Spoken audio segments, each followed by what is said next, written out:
Hello friends. So after last week's little ditty about that inner armpit overworking, and I talked about the upper traps and this, I had someone get a hold of me who has diagnosed frozen shoulder syndrome. I had another person get a hold of me who has issues in their shoulder, can't move it above the shoulder line, and they were just curious about if I know anything about helping shoulders out.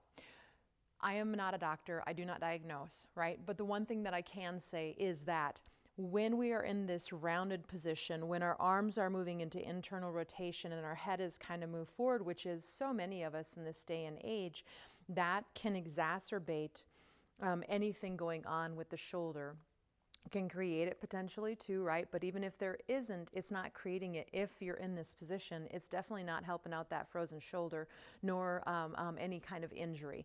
So one of the things we can do to counter that is to strengthen the upper back and to start to help those shoulders pull open, to help those ears move back over the shoulders, over the hips, over the heels, right? And when we can start to come into this alignment, that's often going to free up that shoulder so it can begin its healing journey, right? So it's one of the big parts of helping heal the shoulder.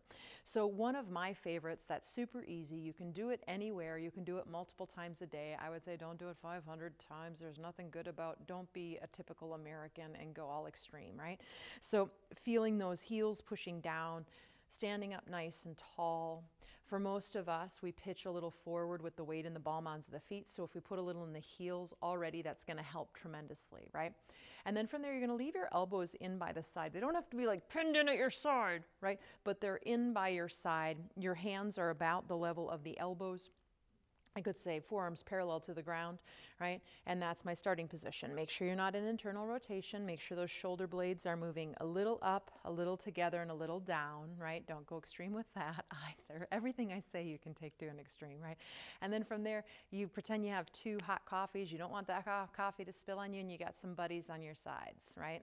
So you're going to go ahead and you're going to serve that coffee and bring that in. So I'm isolating my chest and my upper back in the sense that I'm not moving my spinal column at all, right?